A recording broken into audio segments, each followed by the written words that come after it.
Bonsoir, monsieur le député. Je ne savais trop par où commencer ce billet d'humeur qui s'annonce aussi foisonnant et déroutant que votre carrière. Vous êtes en effet un homme fort ambivalent, monsieur Villani. Comme tout bon étudiant, j'ai cherché matière à railler en l'occurrence, et pour cela je n'ai pas dû aller chercher très loin. Google, votre cher Google, vous a dénoncé en un rien de temps.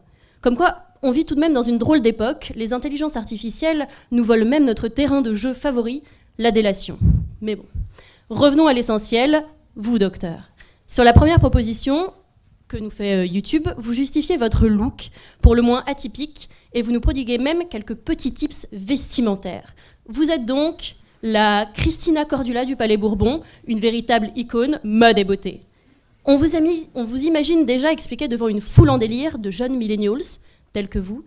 Chaque soir, appliquez-vous une petite pincée de soie de capture d'araignée sur votre visage, massez quelques secondes et votre peau sera plus lisse que celle d'un robot ménager. L'Internet mondial nous livre aussi l'histoire de votre tenue. Séquence émotion.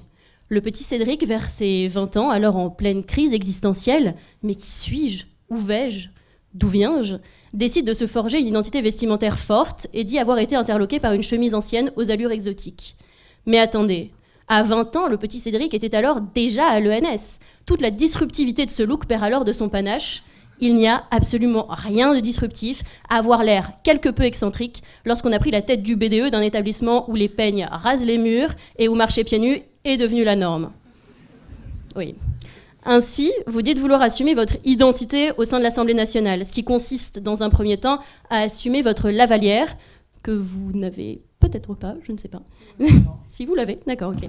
C'est une variante. C'est une variante, d'accord. Très belle variante, monsieur. Un nouveau tips, peut-être. Ainsi, vous dites vouloir donc assumer cette lavalière. D'ailleurs, les Français veulent savoir, la lavalière est-elle la nouvelle cravate? Cette question devrait sûrement figurer au premier plan du grand débat public. Mais bon. Égérie de la mode, vous êtes également un citoyen modèle. Vous prenez la transparence des algorithmes autant que celle de la vie politique. C'est beau, c'est noble, et c'est honorable tant on a en tête l'appétit des députés pour la création de l'emploi fictif à tout va. Mais au fait, l'emploi fictif ne serait-elle pas la réplique politique de l'expérience de pensée du chat de Schrödinger? Peut-être. Un coup, il travaille, un coup, il travaille pas, on le saura qu'en ouvrant la boîte opaque. Et puis c'est un peu comme traverser 2 fois la route, ce qui donne, en définitive, 2 fois de l'emploi. Et oui, tout est effectivement mathématique, vous aviez raison. La seconde vidéo YouTube est bien plus sérieuse et rigoureuse. Elle vous montre en train d'expliquer la très célèbre théorie synthétique de la courbure de Ricci, qui n'a évidemment de secret pour aucun d'entre nous. Déjà, vous parlez sans complexe de triangle. Notion audacieuse quand on sait que les Illuminati dominent le monde, mais pire encore qu'Emmanuel Macron a fêté sa victoire devant la pyramide du Louvre. Et vindicatif, comme vous savez l'être, vous lui objectez que le cercle, c'est régulier, d'accord, puis que si le triangle est maigre, l'espace devient alors aussitôt pathologique et irrégulier. Mais que n'a-t-il pas fêté sa victoire à la géode, ce piètre géomètre? Et puis tout d'un coup, vous parlez de la propagation du local vers le global. Mais là, ça y est, je crois que j'ai enfin tout compris. Vous vous présentez à la députation, vous obtenez 66%, puis vous enchaînez à la mairie de Paris. Bref, vous nous la jouez locale, mais c'est au global que vont songer en vous rasant le matin. Bientôt président de la République, de l'Europe, de la Terre, et puis maître du monde, avec l'aide de l'intelligence artificielle bien sûr, c'est décidément une idée de génie.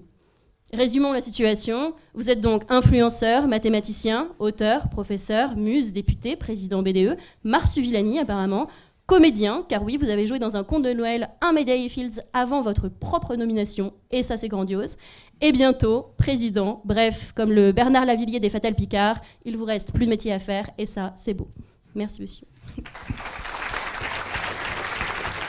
Merci beaucoup Élise pour ce discours épuré. Des réactions peut-être, Cédric Villani? Dans le conte de Noël, c'est un peu plus subtil que ça. J'ai pas vraiment joué, mais le tableau qui est plein de formules, de choix à faire dans une affaire de santé et de statistiques, c'est moi qui l'ai écrit. J'avais été appelé en urgence sur le tournage pour faire une sorte de rôle de conseil mathématique dans une scène où effectivement il y avait un médaillé Fields qui était joué par Hippolyte Girardot et il s'agissait d'aider et de vérifier qu'il n'y avait d'abord que ça avait un intérêt scientifique et qu'il n'y avait pas de bug dans les paroles de l'acteur.